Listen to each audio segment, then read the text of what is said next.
Math with Mr. Williams, Example 1, Finding degrees of monomials. Find the degree of each monomial. Well, just remember, to find the degree of a monomial, it's just to find the sum of the exponents of the variables in the monomial. We basically ignore the whole number out front or the fraction. So let's look at the first one. We have 5x squared. We see the variable x, and we see its exponent is 2. So our exponent, or our degree of the monomial, will be 2. All right, on to B. So we have negative 1/2 x y to the third. It's a little bit more tricky since you don't actually see a number, but we see it has two variables. The first one, the x, has 1 technically next to it, and then the y we see has the 3. So we're just going to add 1 plus 3, and we're going to get 4. All right, on to C, we have 8x to the third and y to the third. So we see it has two variables again. We see with the x, it has a 3, and the y has a 3. So we're going to add those up. 3 plus 3 is 6. So its degree is 6. All right, on to D. We have a negative 3, and since it has no exponents, the degree of the monomial is 0.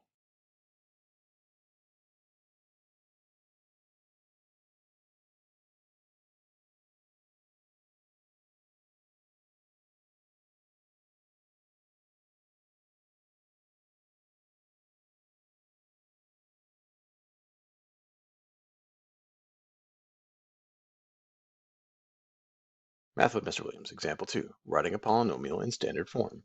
Write 15x minus x to the third plus 3 in standard form. Identify the degree and the leading coefficient of the polynomial. All right, so first off, we have our polynomial of 15x minus x to the third plus 3. We need to write that in standard form. We need to arrange the exponents of the terms from decreasing from left to right. So if we write down the polynomial, what we're going to do is we're going to see this one has a 3 in it, this one has a 1, and this one has a 0. So that means if we arrange those in decreasing order, we would start off with negative x to the third, then we would have our 15x, and then we would have plus 3. So this is standard form. Now our leading coefficient, we look for the coefficient of the first term. So in this case, the negative x to the third, and we see that negative out front really just means a negative 1. So our leading coefficient is a negative 1. Math with Mr. Williams, Example 3, classifying polynomials. Write each polynomial in standard form, identify the degree, and classify each polynomial by the number of terms. All right, so for the first one, we see it is just a monomial. So we're just going to write it as negative 3z to the fourth, and he's a monomial like we said, and the degree would be 4 because the highest exponent would be 4 for my variable. All right, on to the next one. We see there are actually 3 terms in this one, so let's go ahead and put them in standard form, meaning we want to put the terms in order from the highest degree. So we have 5x squared to start with, and we have minus x, and then plus 4. All right, now the degree here would be 2. Remember, it is 2, it's not 3, because we're only looking at the highest degree. All right, and classify the number of terms. We see there are 3 of them there, so this is going to be a trinomial. All right, and the last one, we see it has 2 terms, so we're going to put that in order from the highest degree. So we're going to start off with q to the 5th plus 8q. We see the highest degree here is going to be 5, and we're going to classify that as a binomial since there's 2 of them.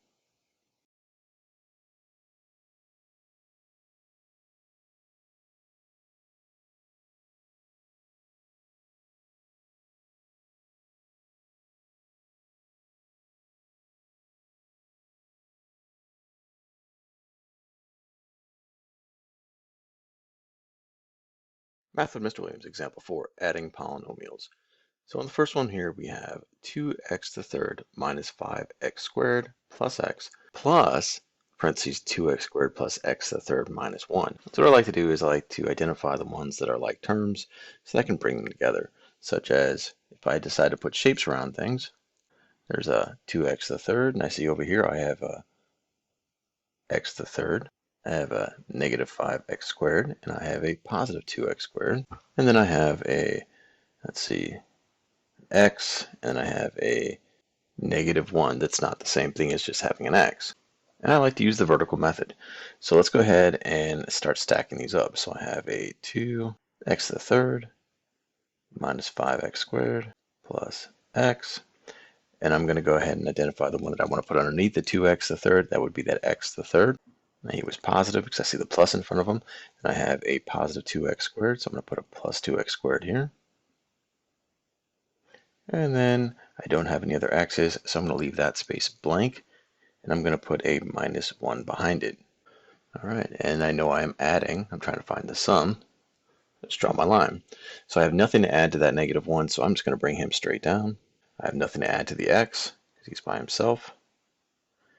Put the plus here. And then I have a negative 5 and a positive 2. What that gets me is a negative 3x squared when I add those two up. And then the first term up there, I have 2x to the third, and I'm adding another x to the third, so that would be 3x to the third. So my final answer for the first one would be 3x to the third minus 3x squared plus x minus 1. All right, let's go on to the next one. I'm going to go ahead and just stack them right up to start with. So first I have 3x squared plus x minus 6, and I'm going to add on the x squared plus 4x plus 10. All right, and I'm going to start on the right side, and I'm going to say negative 6 plus 10. That's going to get me a positive 4, because I have more positive numbers there. I have 1x plus 4x would get me 5x, and it's positive, so I'm going to put the plus in here. And then we have 3x squared plus another 1x would get me 4x squared. So my final answer would be 4x squared plus 5x plus 4. Math with Mr. Williams. Example 5. Subtracting polynomials. Find parentheses 4n squared plus 5 in parentheses minus parentheses negative 2n squared plus 2n minus 4 in parentheses. All right, so the first thing we need to do is we're going to align the like terms vertically. So I'm going to go ahead and write the first one down. And notice I put a big space there because I can already tell over in the second one there is a degree of 1 for 2n. And I don't have that in the first one. So I'm going to put a space there because I know it's coming. All right, so I'm going to go ahead and write down my minus. Now notice I'm going to keep the parentheses there because really what that minus is saying, it's saying the difference of all this stuff back here in that parentheses set. So I'm going to keep it there now, so when I do my change over to addition, you can see where I'm going with it. Okay, so there's my straight up subtraction problem. But what we're going to do now is, if we remember our integer rules, when we see subtraction, really what we want to do is we want to add the opposite number. So I'm going to rewrite the whole thing. In this case, I'm going to keep the first one, but in the second one, I'm going to change it to addition, and then everything inside that parenthesis set changes to its opposite. So a negative 2n changes to a positive 2n squared. That plus 2n now changes to a minus 2n. And that minus 4 now changes to a plus 4. All right, and now I can just add my numbers. So I have a positive 5 plus a positive 4 will give me positive 9. All right, I'm just going to bring down the minus 2n here because there's nothing to add it to. And now I have 4n squared plus 2n squared will get me 6n squared. All right, so my final answer would be 6n squared minus 2n plus 9. So the key here is when you see subtraction and it's being applied to multiple items inside a parenthesis set, remember we want to add the opposite of each one of those numbers.